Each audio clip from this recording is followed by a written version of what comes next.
गांव के एक कोने में एक पुरानी झोपड़ी थी। उसी में रहती थी दो बहनें, ज्योति और मीरा। माँ बाप कुछ साल पहले आई महामारी में गुजर गए थे। उनके जाने के बाद दोनों बहनें खुद ही एक दूसरे की सहारा थे। एक दिन अपने ही धुन में झूलती हुई मीरा मंदिर से लौट रही थी। हाथ में पूजा की थाली थी, चेहरे पर वही पुरानी मासूम मुस्कान। अब आई है तू मीरा? सूरज सर पर चढ़ आया और तू फूल चूहिया बनकर घूम रही है मंदिर में। दीदी, मैं जल्दी आने वाली थी, लेकिन गौरी काकी की बकरी झाड़ियों में फंस गई थी। निकालने में थोड़ी देर हो गई। तेरा क्या है? तू तो सबकी मदद करती घूमती रहे, चाहे घर में चूल्हा जले या ना जले। दीदी, आप गुस्सा क्यों करती हो? माँ कहती थी जो दूसरों के काम आए वही इंसान कहलाता है।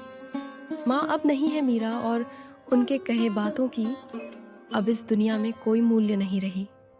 अब कोई किसी के लिए कुछ नहीं करता। मीरा चुप हो गई। उसके चेहरे पर हल्की उदासी थी।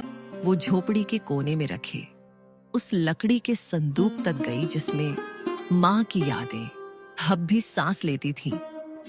संदूक से निकाला हुआ एक साड़ी मीरा छू के अपनी दीदी से बोली, दीदी, जब यह साड़ी माँ पहनती थी ना, तब हमें देखकर मुस्कुराती थी। कहती थी तुम दोनों एक दूसरे का सहारा बनना। मीरा की बात सुनते ही ज्योति का चेहरा नम हो गया और उसकी आंखें पल भर को भीग गई। लेकिन ज्योति अपनी भावनाओं को छुपाते हुए मीरा से बोली, मैं तुझसे सख्त हूं मीरा, क्योंकि मैं डरती हूं अगर तुझे भी एक दिन कुछ हो गया तो मैं अकेले कैसे जीऊंगी। इस दुनिया ने मुझसे सब छीन लिया है। मैं नहीं चाहती तू भी मेरी तरह कमजोर पड़ जाए, इसलिए तुझे मजबूत बना रही हूं। दीदी, आप कमजोर नहीं हो, आप ही तो मेरी ताकत हो। अगर आप मेरा हाथ थामे रखो तो दुनिया की आंधी भी मुझे हिला नहीं सकती। मीरा की बात सुन के ज्योति के चेहरे पर उसके माता पिता के जाने के बाद पहली बार हल्की सी मुस्कान आई। उसी समय गांव की पगडंडी पर 3 परछाइयां उनकी झोपड़ी की तरफ बढ़ रही थी। धर्मपाल, बिमला और उनका बेटा कमल, वह थे बहनों के सगे चाचा चाची। अरे ज्योति, कैसी है मेरी बच्ची? तू ठीक तो है ना? बहुत मुश्किल से जिंदगी बीता रहे होगे ना भैया भाभी के जाने के बाद?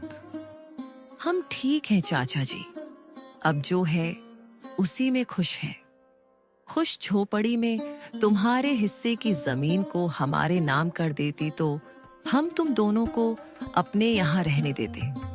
तुम दोनों बहुत खुश रहती हमारे साथ। हाँ मां, तुम सही कह रही हो। इनका घर भी पुराना हो चुका है और अब ये जमीन भी यूं ही पड़ी है, बर्बाद हो रही है। ये सब सुन के ज्योति की आंखों में आग सी चमक उठी। हमें किसी की जरूरत नहीं। बाबूजी की जमीन हमारी माँ और बाबूजी की आखिरी निशानी है, उसे हम यूं ही नहीं छोड़ेंगे। अरे बेटी, तुम्हारी जो खेतों की जमीन है वह भी तो बंजर ही पड़ी हुई है ना। और वैसे भी दुनिया समझदारी से चलती है और औरतें खेत नहीं जोतती। देख लेना, एक दिन रोती हुई आओगी हमारे पास, तब समझ आएगा कि रिश्तेदारों से मुंह नहीं मोड़ा करते। ज्योति को यह सब सुनाकर तीनों वहां से निकल गए। लेकिन मीरा यह सब घर के अंदर से सुन रही थी। यह सुन के उसका चेहरा उतर गया। दीदी, क्या सच में हम अकेले पड़ जाएंगे? वो लोग हमारी जमीन लेना चाहते हैं ना? हाँ मीरा, पर जब तक मैं जिंदा हूं कोई हमारी जमीन छू भी नहीं सकता। तुझे कुछ नहीं होने दूंगी। रात को चूल्हे के आगे बैठी हुई मीरा अपनी दीदी से बोली, दीदी, माँ की साड़ी मैंने संभाल के फिर से संदूक में रख दी है। और हाँ दीदी, कल भागवत कथा है गांव में, चलोगे ना? मन को थोड़ा शांति मिलेगा सुन के। लोग बातें बनाते हैं मीरा, ताने मारते हैं और सोचते हैं कि हम प्रसाद के लालच में जाते हैं, पर हम तो अच्छे हैं ना। होगा, और अगर सब मिलकर कोशिश करें तो रास्ता निकल सकता है। राजू के चेहरे पर एक उम्मीद की किरण जागती है। हाँ बाबा जी, अगर सब मिलकर काम करें तो हम पानी ढूंढ सकते हैं। हमने पहले कभी ये कोशिश ही नहीं की। लेकिन इतनी कठिन जमीन में नया कुआं खोदना आसान नहीं। मुश्किल जरूर है, नामुमकिन नहीं। अगर हम मिलकर काम करें तो ये हो सकता है। राजू खड़ा हो जाता है, उसकी आंखों में एक नई रोशनी है। तो फिर हम कल से काम शुरू करेंगे। मैं गांव के सभी युवाओं को इकट्ठा करूंगा, हम मिलकर नया कुआं खोदेंगे। यह कहते हुए वह शामू के साथ गांव के दूसरे युवाओं को बुलाने के लिए निकल पड़ता है। कहीं दूर से गरज की हल्की सी आवाज आती है, जैसे आकाश ने उनकी उम्मीदों की गवाही दे दी हो।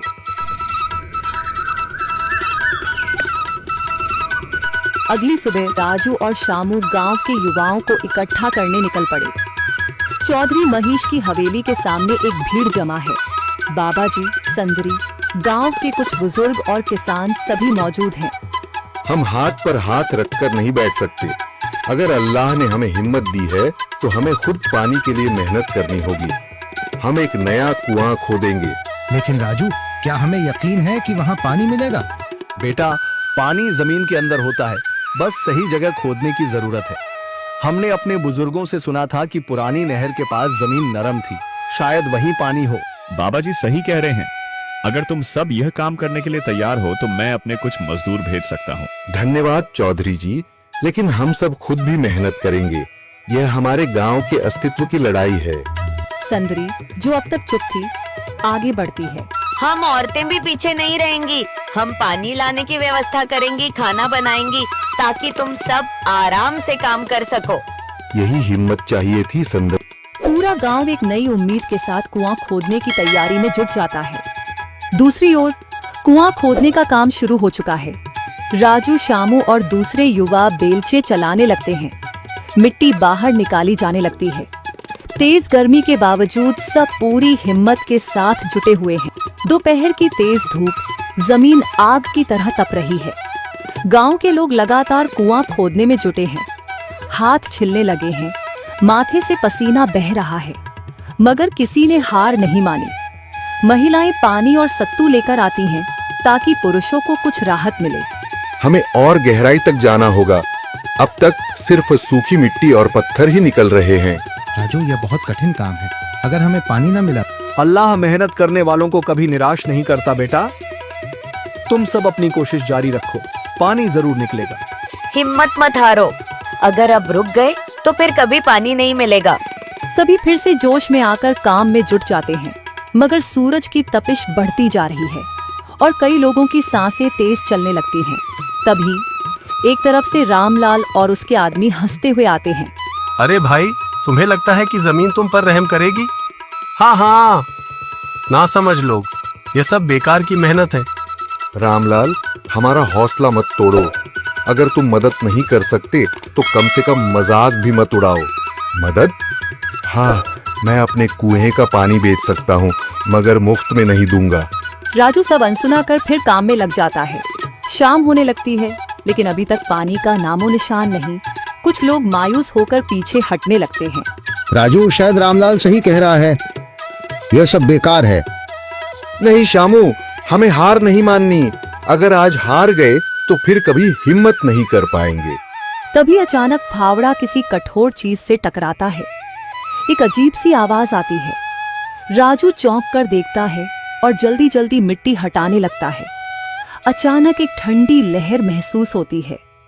सभी लोग दौड़कर आते हैं। जैसे जैसे मिट्टी हटती है, नीचे से गीली जमीन नजर आने लगती है। सब हैरान रह जाते हैं। सुभान अल्लाह, मैंने कहा था ना, अल्लाह हमारी मेहनत को जाया नहीं करेगा। राजू और बाकी सभी जोर लगाते हैं। कुछ ही पलों बाद अचानक मिट्टी के नीचे से पानी की एक छोटी सी धारा फूट पड़ती है। गांव वाले खुशी से चिल्ला उठते हैं। पानी, पानी निकल आया। यह अल्लाह की कुदरत है रामलाल, जिस पर तुम्हें यकीन नहीं था। पूरा गांव आनंद से झूम उठता है। लोग एक दूसरे को बधाइयां देते हैं। औरतें दुआ करने लगती हैं। कुछ दिन बीत चुके हैं। गांव वाले नए कुएं से पानी भर रहे हैं, खेतों को सींच रहे हैं और जिंदगी फिर से पटरी पर लौट रही है। मगर रामलाल अब भी अपनी